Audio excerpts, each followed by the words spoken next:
Bonjour, c'est Ursule encore. On est le 4 décembre 2024. Alors, je viens sonner la trompette aujourd'hui encore. Je viens proclamer le retour de notre Seigneur Jésus-Christ. Amen et alléluia, soyons tous bénis. Alors, ce matin, on va parler de la purification de l'Église. Amen. Alors, notre texte se trouve dans Apocalypse 3, le verset 14. À l'ange de l'église qui est à Laodicée, écrit: Ainsi parle l'Amen, le témoin fidèle et véritable, le principe de la création de Dieu. Je sais tes œuvres, tu n'es ni froid ni bouillant. Que n'es-tu froid ou bouillant? Mais parce que tu es tiède et non froid ou bouillant, je vais te vomir de ma bouche. Parce que tu dis, je suis riche, je me suis enrichi, je n'ai besoin de rien. Et que tu ne sais pas que tu es misérable, pitoyable, pauvre, aveugle et nu, je te conseille d'acheter chez moi de l'or éprouvé au feu pour t'enrichir et des vêtements blancs pour te couvrir, et que ne paraisse pas la honte de ta nudité. Un collier pour oindre tes yeux et recouvrer la vue. Moi, tout ce que j'aime, je les reprends et les corrige. Sois donc fervent et repens-toi. Amen. Donc, Jésus-Christ exhorte l'Église, n'est-ce pas, à être zélé, être fervent, c'est ça, être zélé, dynamique, rempli d'ardeur pour le Seigneur et de se repentir. Et c'est en cela que consiste la purification, n'est-ce pas? Alors, purifier quelque chose, c'est le laver et le rendre, lui donner une certaine brillance.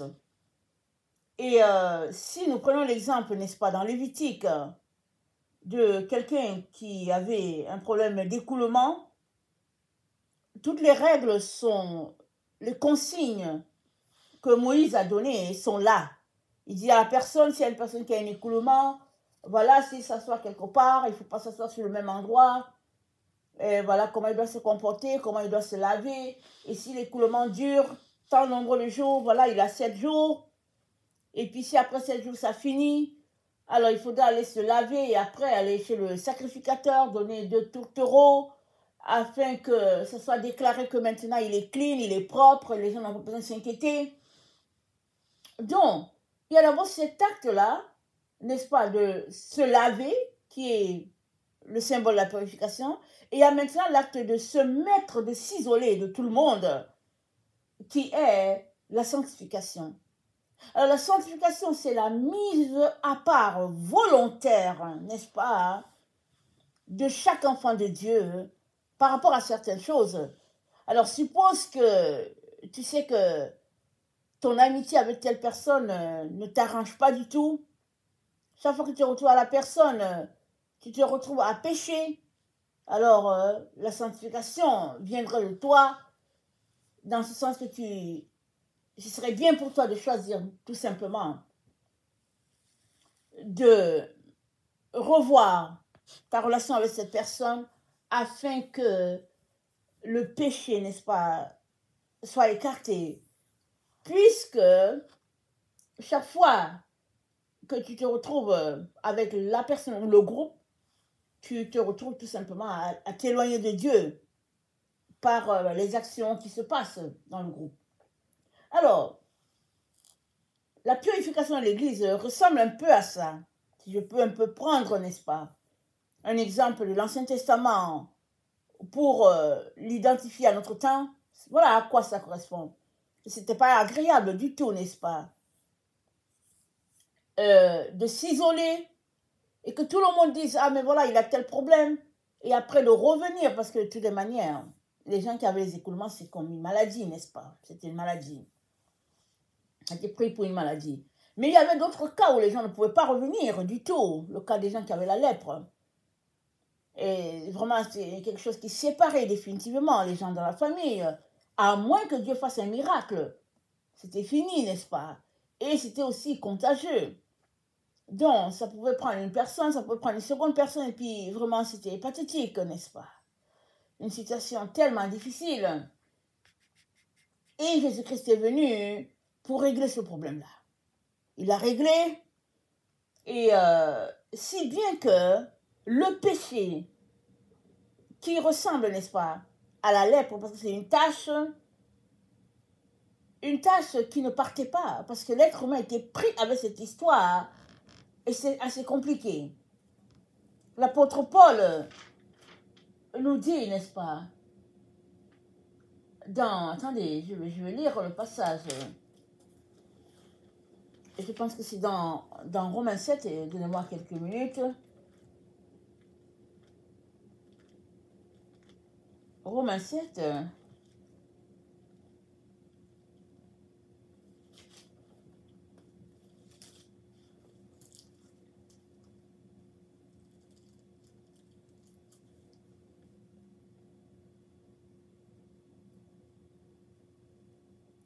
Verset 14, l'apôtre Paul dit, Romains 7, verset 24, excusez-moi, Romains 7, verset 24, « Misérable que je suis, qui me délivrera du corps de cette mort. » Amen. C'est ça que le péché faisait. C'est-à-dire, on veut faire quelque chose, on n'arrive pas à le faire. C'est-à-dire, on veut faire du bien, mais on n'arrive pas à faire du bien. Et alors qu'on ne veut pas faire le mal quand même surgit dans nos actions, dans notre langage, et on est pris dans cette situation, vraiment, une situation sans route de sortie, sans voie de sortie. Et Jésus-Christ est venu, il a payé de sa propre vie pour qu'il y ait sorti pour toute personne sur la terre. Il a effacé, n'est-ce pas, cette dette-là, cette situation, au fait, désagréable, où Adam, créé à l'image de Dieu, s'est rabaissé au stade d'animal, n'est-ce pas? Et c'était devenu une tâche pour toute sa descendance. Alors, Jésus-Christ a payé pour que cette situation d'animal ne perdure pas, mais que chaque humain puisse passer du stade d'homme animal au stade d'homme spirituel, tel que dit dans 1 Corinthiens 15, n'est-ce pas? Au verset 45, c'est écrit, c'est pourquoi il est écrit, le premier homme, Adam, devint une âme vivante. Le dernier Adam est devenu un esprit vivifiant. Donc par Jésus-Christ, nous sommes vivifiés. Amen, nous sommes vivifiés, nous sommes redynamisés, nous avons le dunamis, parce que cette énergie-là, c'est ça le Saint-Esprit. L'Esprit de Dieu, l'Esprit de Jésus-Christ en nous. C'est ça qui nous donne d'être victorieux. Et c'est dit au verset 46, mais ce qui est spirituel n'est pas le premier, c'est ce qui est animal. Et qui ici n'a pas déjà vécu un état, n'est-ce pas, d'animal, n'est-ce pas? Parce qu'on est tous dans la nature animale. Quand on est dans cette nature animale-là, et dans une version, je ne vais pas le lire, c'est dire, l'être animal, c'est l'être qui est soumis à sa propre nature. Ça dit qu'il n'arrive pas, n'est-ce pas, à sortir de là. Et cette propre nature, on peut la voir dans les lois que Moïse a données. Il a dit œil pour œil, dent pour dent. C'est évident ici que la nature, elle est là, en vif. Imagine que quelqu'un te frappe, tu frappes aussi. Quelqu'un t'insulte, tu insultes aussi. Ça, c'est l'homme animal. Et Jésus-Christ est venu effacer cela pour que nous soyons capables de bénir alors que nous sommes insultés, d'aimer alors que c'est difficile d'aimer. Jésus-Christ est venu pour que tout cela soit possible désormais. Alors, la purification de l'Église, donc, revient à ce que chaque enfant de Dieu, amen, décide par lui-même de se mettre à part. Parce que Jésus-Christ a mis l'Église à part, il l'a distinguée. Il a payé pour qu'elle soit lavée, purifiée. Et l'évidence, elle est là, parce que on sait qu'il est mort à la croix, il est ressuscité, et il a triomphé, n'est-ce pas, de la mort. On sait ça, c'est parce que l'évidence qui est là. Et Jésus-Christ dit, c'est aussi possible pour chacun qui croit en lui de triompher de la mort. Mais, une fois qu'on donne notre vie à Jésus-Christ, on n'est pas enlevé de la terre, n'est-ce pas, pour aller au ciel. On est encore sur la terre. Et le péché nous environne, comme dit dans Hébreux 12. On va lire cette partie pour saisir un peu les dommages du péché, les conséquences vraiment néfastes, n'est-ce pas? Dans Hébreux 12, le verset 1, c'est dit, nous donc aussi, puisque nous sommes environnés d'une si grande nuée de témoins, rejetons tout fardeau et le péché qui nous enveloppe si facilement et courons avec persévérance. Le péché nous enveloppe si facilement, ça nous enveloppe. On ne veut pas, mais ça nous enveloppe comme une nuée. Je suppose que tu te lèves le matin, tu regardes le brouillard, tu dis, mais d'où vient ce brouillard? Mais si le brouillard est dans toute la ville, ben, tu l'as aussi. Malgré tous tes efforts pour ne pas l'avoir, tu as le brouillard et puis ça se dépose partout. Et puis bon, voilà. C'est ça, le péché nous environne si facilement. Voilà la raison pour laquelle nous devons, ou bien nous devrions, n'est-ce pas, prendre nos dispositions à tous les jours pour une mise à part. Et la mise à part, c'est pas le fait de s'isoler pour dire, ok, je me mets à part et puis bon, voilà, on ne me voit pas. Non, la mise à part, c'est le fait de prendre le temps pour étudier la parole de Dieu, pour demeurer dans la présence de Dieu, pour l'adorer, l'aimer, afin que l'Esprit de Dieu qui est en nous aide, n'est-ce pas, à trouver notre joie, notre bonheur dans la présence de Dieu. Et c'est comme ça que on serait gardé, n'est-ce pas, de ces choses-là que le monde pointe pour tout humain. Et Jésus-Christ est venu payer pour cela. Avec sa mort, sa résurrection, la victoire de l'Esprit qu'il a donné aux humains, vraiment quelque chose de très glorieux. Et tu peux bénéficier de cela, ou bien y voir dans le glorieux de Jésus quelque chose qui n'a pas de valeur. Amen. Tu peux voir que vraiment, ok, d'accord, on dit que Jésus-Christ a triomphé, mais il a fait quoi et tout? Il y a des gens comme ça qui peuvent dire, j'ai pas besoin de Jésus. Mais ce n'est pas ton cas. Tu as besoin de Jésus parce que Jésus-Christ, c'est le seul qui a besoin d'être triomphant, d'être victorieux dans les différentes situations, n'est-ce pas, désagréables de ta vie. Et nous sommes informés dans Apocalypse, le texte que nous avons lu, nous sommes informés de ceci. Apocalypse 3, le verset 14. À l'ange de l'église qui est à Laodicée, ainsi parle l'Amen, le témoin fidèle et véritable, le principe de la création de Dieu. Jésus-Christ nous est annoncé comme un principe. C'est le principe. Alors c'est quoi le mot principe? C'est règle morale auquel une personne, un groupe est attaché. Manière de fonctionner. Et l'église de notre temps, n'est-ce pas, se retrouve à avoir d'autres principes ajoutés au principe de Christ. Amen.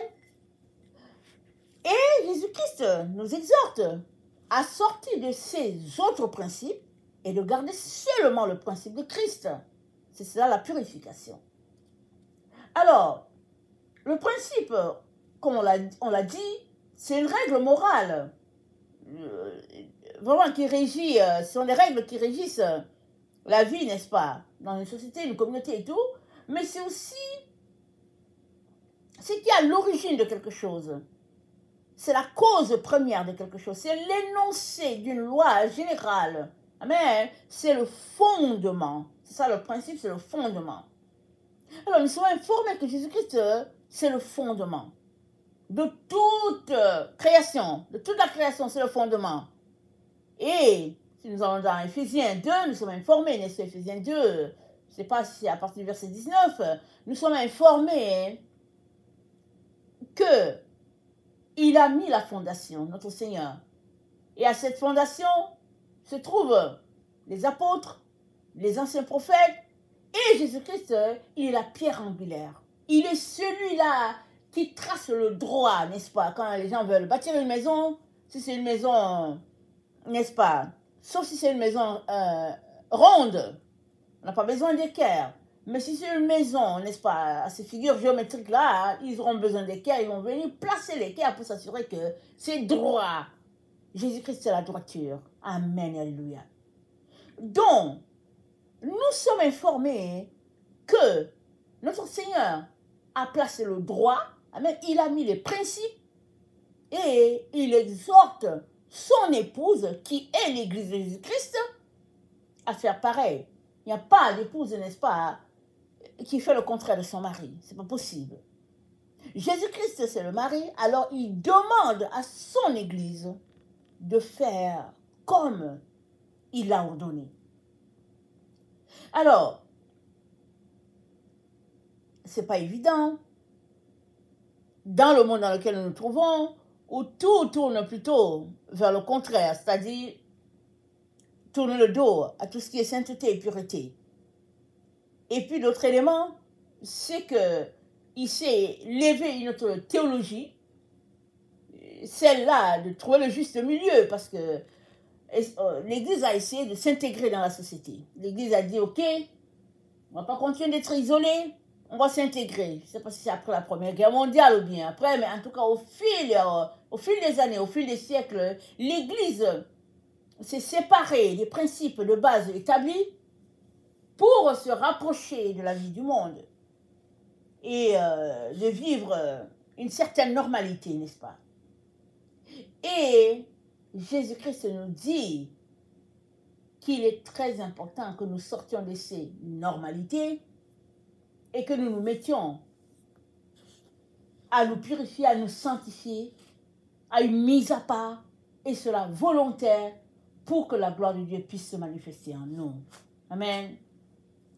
Alors, si nous regardons le texte, n'est-ce pas, que nous avons, Apocalypse 3, le verset 14,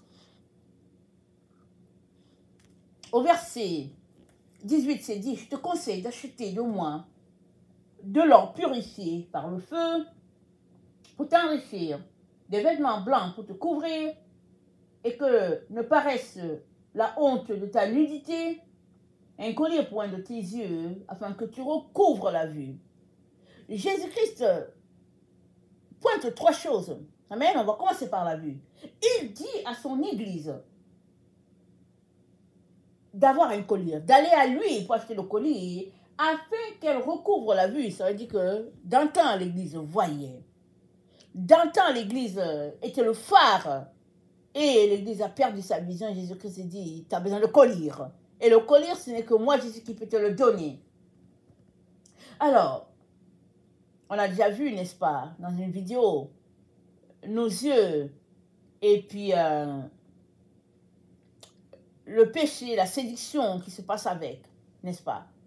Parce que les yeux, c'est la porte vers l'âme.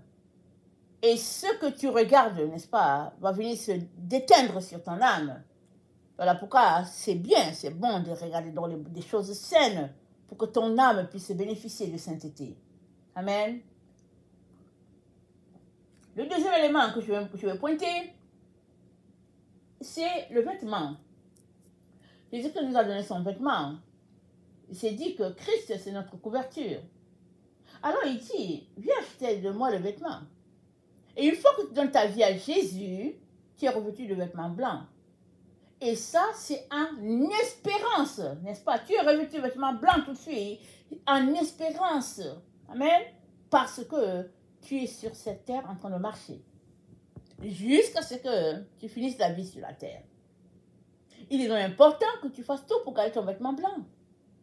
Parce qu'il pourrait se tacher. Et tu pourrais aussi décider tout simplement de claquer la porte. Alors, il y a cette situation-là où Jésus-Christ te laisse sur la terre et alors que tu es là, tu devais te revêtir de Christ, ton vêtement, et laisser l'autre vêtement. Parce que si tu n'as pas Jésus-Christ comme vêtement, tu es nu. Tu es nu. Et nous savons que dans le vrai, à moins que les gens s'y prêtent, quand une personne se retrouve dans un stade de nudité, il n'aime pas ça du tout, du tout. Il est gêné. Et Jésus-Christ s'est dit, voilà ce qui va arriver, n'est-ce pas? Si tu demeures sur cette voie de péché, n'est-ce pas? Ou bien cette voie qui prône le juste milieu. Et puis le troisième élément, c'est de l'or. Nous savons qu'on est à un siècle où les gens non seulement accumulent assez d'argent, mais aussi ils accumulent des grosses sommes. C'est ça qui arrive, le temps dans lequel on est. Et on ne peut pas faire les deux. Soit tu passes ta vie à courir après les sommes et puis ben voilà, Dieu est laissé à l'arrière-plan. Soit tu cherches Dieu et le reste viendra selon sa volonté. Et Dieu nous dit de le chercher. Voilà pourquoi il dit, viens acheter de moi de l'or. Parce que la parole de Dieu est plus que l'or. Il dit, viens dans ma présence. Ce que je vais te donner, c'est plus que l'or. Et tu auras en main le vrai or de Dieu, les vêtements que Jésus-Christ donne, des yeux qui voient. Il dit, voilà la richesse. Avec cette richesse-là, l'Église de Jésus-Christ sera triomphante. Parce que si chaque membre de l'Église de Jésus-Christ, peu importe où cette personne se trouve sur la terre, décider, n'est-ce pas, de se laver, de se purifier, de se sanctifier, alors l'Église, dans sa globalité, n'est-ce pas, serait vraiment une Église pure, sans tache ni ride. Amen. Physiquement. Parce que spirituellement, c'est ça qu'elle est. Jésus-Christ a payé, c'est lui qui a payé pour cela. Mais maintenant, il est temps que ce qui a été fait dans le spirituel puisse être vu dans le naturel. C'est la raison pour laquelle Jésus-Christ nous exhorte là où nous sommes, à nous débarrasser, n'est-ce pas, des voies qui n'honorent pas Dieu et à nous concentrer sur ce qui élève le nom de notre Seigneur. Et dans 2 Corinthiens 6, au verset 14, voilà ce qui est dit. 2 Corinthiens 6, verset 14. Excusez-moi. 2 Corinthiens 6, verset 14. Je vais lire dans la version Taube. Excusez-moi.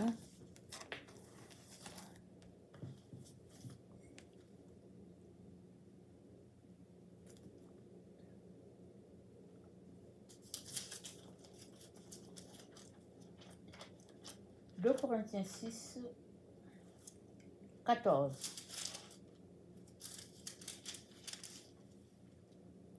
Ne formez pas d'attelage disparate avec les incrédules. Quelle association peut-il y avoir entre la justice et l'impiété? Quelle union entre la lumière et les ténèbres? Quel accord entre Christ et Bélial? Quelle relation entre le croyant et l'incrédule? Qu'y a-t-il de commun entre le temple de Dieu et les idoles? Car nous sommes, le temple de Dieu vivant, comme Dieu l'a dit. Au milieu d'eux, j'habiterai et je marcherai. Je serai leur Dieu, ils seront mon peuple. Sortez donc d'entre ceux-là et mettez-vous à l'écart. Dit le Seigneur, ne tombez pas, ne touchez à rien d'impur, et moi je vous accueillerai. Je serai pour vous un père, et vous serez pour moi des fils et des filles, dit le Seigneur souverain. Donc, nous sommes informés à ne pas nous conformer, à ne pas former un attelage disparate avec les incrédules. C'est-à-dire à ne pas nous associer. Alors, quelqu'un peut dire, mais comment est-ce qu'on va les amener à Christ? Alors, justement, si tu ne vas pas vers eux, tu ne vas jamais les amener à Christ. Donc, ce n'est pas de ça que Paul est en train de parler. Paul est en train de dire, ne te mets pas avec les autres là, ne te mets pas dans l'intention de former une association, de faire quelque chose avec et tout, parce que c'est pas la même chose. Eux, ils sont lumière, eux, ils sont ténèbres, toi, tu es lumière, excusez le lapsus. Donc, eux, ils sont dans les choses de la chair, toi, tu es dans les choses de l'esprit. Il dit, ça ne peut pas matcher, il ne peut pas avoir un match, ce n'est pas possible. Maintenant, la seule manière pour que cela soit à la gloire de ton Dieu, c'est que tu puisses, n'est-ce pas, sortir de la vie de ce monde. Comment? Par tes pensées, par ta façon de faire. Que tu puisses, n'est-ce pas, décider par toi-même de quitter tout ce qui peut être une barrière entre Dieu et toi. Pourquoi? Parce que Jésus-Christ a payé pour le spirituel. Il l'a payé. Et c'est fait et c'est accompli. Et on peut le constater depuis plus de 2000 ans.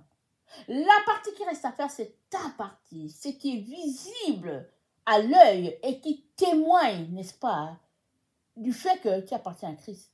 C'est cette partie-là qui reste à faire, pour laquelle plusieurs, n'est-ce pas, ne sont pas prêts. Amen. Plusieurs ne sont pas prêts. Ou bien s'ils sont prêts, ils jouent le jeu, n'est-ce pas? Ou bien, s'ils sont prêts et qu'ils ne jouent pas le jeu, ils sont tout simplement dominés, écrasés par le péché et sa convoitise et tout ce qui se tourne autour. Et notre Dieu nous dit, si nous décidons, n'est-ce pas, de changer ce qui a changé, lui, il nous aidera et l'Église sera purifiée. Et 1 Pierre 4,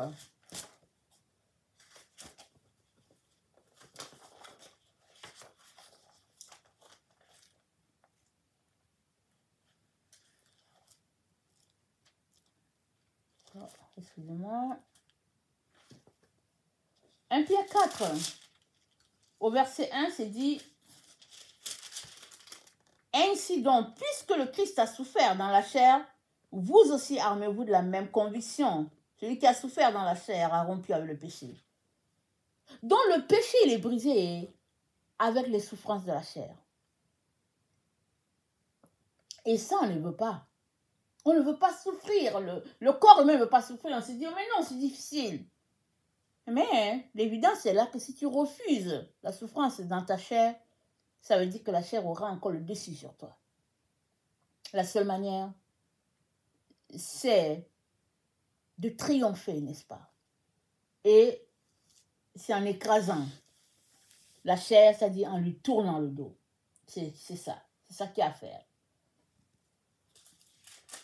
Au verset 12, c'est dit, bien-aimés, ne trouvez pas étrange d'être dans la fournaise de l'épreuve, comme il vous arrive quelque chose d'anormal. Mais dans la mesure où vous avez part aux souffrances de Christ, réjouissez-vous afin que lors de la révélation de sa gloire, vous soyez aussi dans la joie et l'allégresse. Si l'on vous outrage pour le nom de Christ, heureux êtes-vous. Heureux êtes-vous. L'Esprit de Dieu repose sur vous, que nul d'entre vous n'ait à souffrir comme meurtrier, voleur, malfaiteur et comme mêlant des affaires à l'autrui. Mais si c'est comme chrétien qu'il n'en ait pas honte, qu'il glorifie plutôt Dieu de porter ce nom.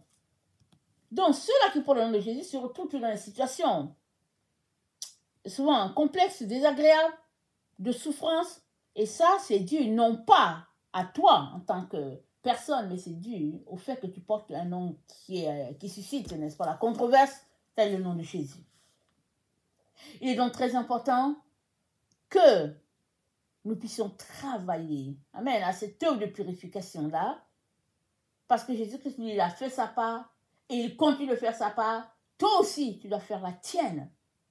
Et il va venir, il va t'encourager, n'est-ce pas, à avoir le dessus, la victoire, n'est-ce pas, dans tout ce qui se passe en tant qu'un enfant de Dieu qui est toujours appelé à combattre, aller à contre-courant.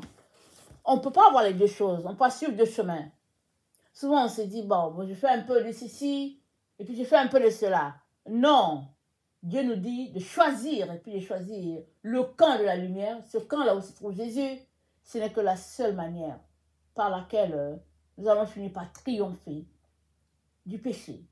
Alors, purification de l'Église, oui. Et toi et moi sommes appelés à nous impliquer, n'est-ce pas? Ce n'est pas aux autres de purifier l'Église, mais c'est un acte volontaire. Alors, chaque personne qui va se purifier, amen, alors ça va faire l'assemblage des enfants de Dieu qui se seront purifiés.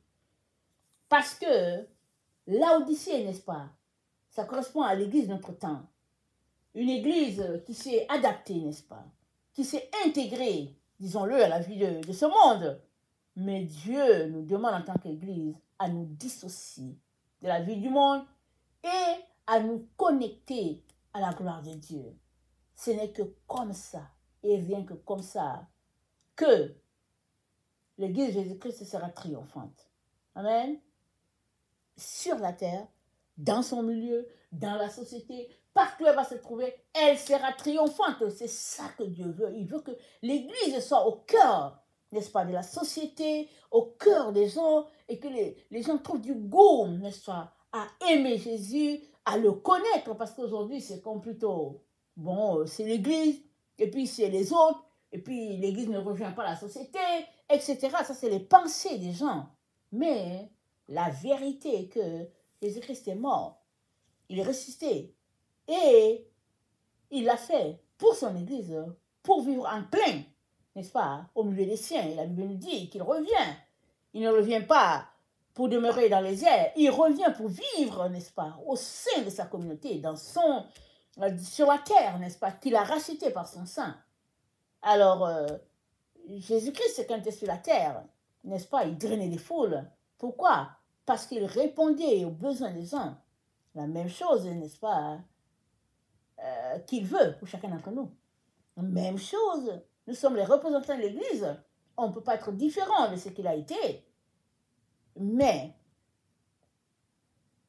pour y arriver, on a besoin de laisser de côté toutes ces choses-là qui nous séparent de Dieu. On a besoin de laisser, on a besoin de se séparer des choses de ce monde et marcher dans la victoire acquise de notre Seigneur Jésus. Amen. Que le Seigneur bénisse sa parole et puis qu'il nous donne, n'est-ce pas, de poser des actions concrètes et au fur et à mesure que nous le faisons, nous acquérons des victoires sur victoires et c'est cela la marche. Amen. C'est cela la marche avec Christ.